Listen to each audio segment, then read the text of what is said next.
প্রিয় বন্ধুরা, কেমন আছেন সবাই? এই যে রান্না করে নিলাম আলু ফুলকপি তেলাপিয়া মাছের তরকারি। আর কেমন লাগলো অবশ্যই কমেন্ট করতে ভুলবেন না। আর সবাই কমেন্ট করে ভিডিওটি দেখবেন এবং একটা লাইক সাথে অবশ্যই দিবেন। আপনাদের একটা লাইকের কারণে আমি যেতে পারবো নতুন নতুন বন্ধুদের কাছে। এবং আমার ভিডিও নতুন পুরান বন্ধুরা যারা দেখতেছে সবার জন্য রইল মন থেকে অনেক অনেক আশীর্বাদ এবং শুভকামনা। আর সবার সঙ্গে আমি আছি একদম। যখনই আমি সবার পরিবারে আগে যাই, তারপরে কিন্তু আমার পরিবারে ওখান থেকে কিছু কিছু মানুষ আসে। কেউ কিন্তু আমার পরিবারে আগে আসে না, আমি সবার ভিডিও দেখে নিই তারপরে সবাই আসে। তারপরেও বন্ধুরা, আমি তোমাদের ভালোবাসা দিয়ে গেলে তোমরা এসো, কোনো সমস্যা নাই। তোমাদের ভালোবাসা থাকলে আমি এখান থেকে আগাতে পারবো, আর নাই কিন্তু কোনোভাবে আগানো সম্ভব না।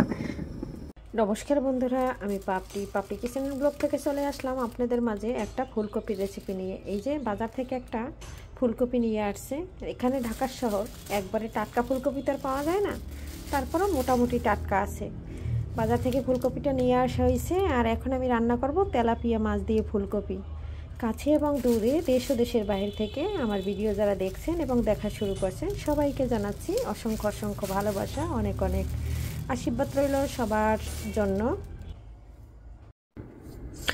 বন্ধুরা, ফুলকপিটা খুব সুন্দর করে কেটে নিয়েছি, এই যে দেখুন। আর কেটে কিন্তু ধুয়ে নিয়েছি, এখন একটু ভাপ দিয়ে নেব। আর সাথে কিন্তু আলু নিয়েছি, এদিকে তেলাপিয়া মাছ নিয়েছি, দুইটা মাথা, দুইটা লেগুর, দুইটা মাঝখানের টুকরা। আর এখন আমি এই মাছটা একটু গরম জল দিয়ে আবারও ধুয়ে নেব। আর এদিকে ফুলকপিটা সিদ্ধ দিয়ে দেবো, পরে কিন্তু রান্না করতে চলে আসব। ফুলকপিটা কড়াইতে দিয়ে দিয়েছি, আর এখানে আমি গরম জল নিয়েছি, এতে কিন্তু পোকামাকড় থাকলে বের হয়ে যাবে।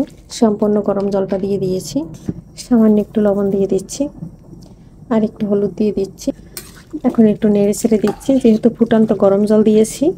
আর এদিকে জাল তো ধরিয়ে দিয়েছি, আমি 1 মিনিট ভাপিয়ে নেব। মাছটা ধুয়ে নিয়েছি গরম জল দিয়ে, আর এদিকে ফুলকপিটা সিদ্ধ হয়ে গেছে, এখন আমি নামিয়ে নিচ্ছি। বন্ধুরা, যাদের অ্যাসিডিটি বাড়ে ফুলকপি খেলে, তারা কিন্তু এইভাবে ভাপ দিয়ে জলটা ফেলে দিবেন। বন্ধুরা, মাছে এই যে হলুদ লবণ মেখে ভেজে নিচ্ছি। মাছ ভাজার জন্য ফ্রাই প্যানে তেল দিয়ে দিয়েছি, মাছগুলো দিয়ে দিচ্ছি। এদিকে এক পাশে কড়াইতে আলুটা ভাজা দিয়ে দিয়েছি, আলুটা ভেজে নেব। আলুটা ভাজার জন্য হলুদ আর লবণ দিয়ে দিয়েছি।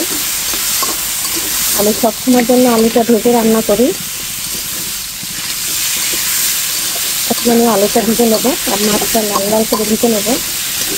ফুলকপির জলটা ছেঁকে নিয়েছি, আলুটা ভাজা হয়ে গেছে, এখন আমি তুলে নিচ্ছি।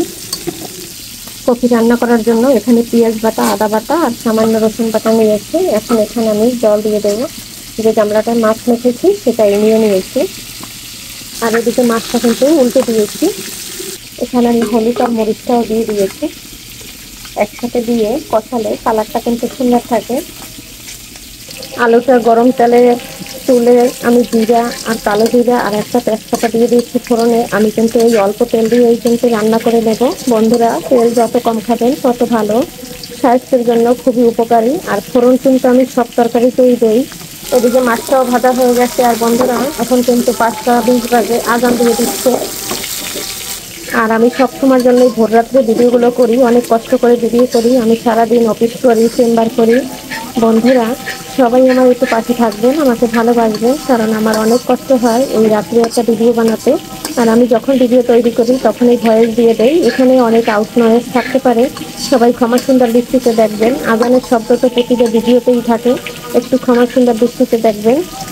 ফোড়নটা হয়ে গেছে, এই পর্যায়ে মশলাটা দিয়ে দিচ্ছি। বন্ধুরা, উল্টে পাল্টে মাছটা একদম লাল করে ভেজে নিয়েছি। আর এভাবে কিন্তু মাছটা লাল করে ভেজে নিলে ভালো লাগে খেতে। একদম লাল হয়ে গেছে, এখন নামিয়ে নেব। এই যে দেখুন বন্ধুরা, মশলাটা একদম তেলটা ছেড়ে দিয়েছে, কষানো হয়ে গেছে। এই পর্যায়ে আমি আলু আর ফুলকপিটা দিয়ে দেবো। আলু আর ফুলকপিটা দিয়ে দিয়েছি। এখন আমি এখানে একটু নেড়ে ছেড়ে নেব। বন্ধুরা, এখানে দিয়ে দিচ্ছি স্বাদ অনুযায়ী লবণ। লবণটা দিয়ে আমি নেড়ে ছেড়ে একটু কষিয়ে নেব। তারপরে কিন্তু গরম জল দিয়ে দেবো, যেহেতু আলুটা সিদ্ধ করা এবং ফুলকপিটা ভাপানো। এখানে কিন্তু বেশি সময় কষাইলে ফুলকপিটা গলে যাবে।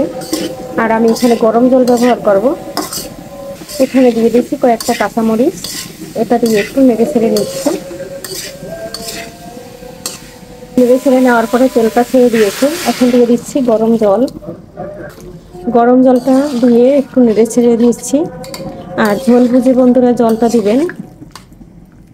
এখন আমি ভেজে রাখা মাছটা দিয়ে দিচ্ছি, দিয়ে একটু নেড়ে ছেড়ে দিচ্ছি। বন্ধুরা মাছটা এখন দিলাম, তার কারণ আমি একদম কড়া করে ভেজে নিয়েছি। আর মাছটা বেশি আগে দিলে কিন্তু ভালো লাগবে না খেতে, আর একটু নামানোর আগে আগে দিলে আমাদের কাছে ভীষণ ভালো লাগে খেতে। বন্ধুরা এখন দিয়ে দিচ্ছি জিরার গুঁড়া, দিয়ে দিচ্ছি ধনে পাতা, দিয়ে এখন কিন্তু নেড়ে ছেড়ে নামিয়ে নেব। একটু নেড়ে ছেড়ে দিচ্ছি। বন্ধুরা ফুলকপিটা কিন্তু এখন একদম হয়ে গেছে, আর এখন নামিয়ে নেব। কেমন হয়েছে আমার রান্নাটা অল্প তেল মশলা দিয়ে অবশ্যই কমেন্ট করে জানাতে ভুলবেন না। একদম নামিয়ে নিয়েছি বন্ধুরা। এই যে আমার আলু আর ফুলকপির তরকারি রান্না একদম রেডি হয়ে গেছে। কেমন লাগলো কমেন্ট করতে ভুলবেন না। সবাই ভালো থাকবেন, সুস্থ থাকবেন। আজকের মতো বিদায় নিচ্ছি, বাই।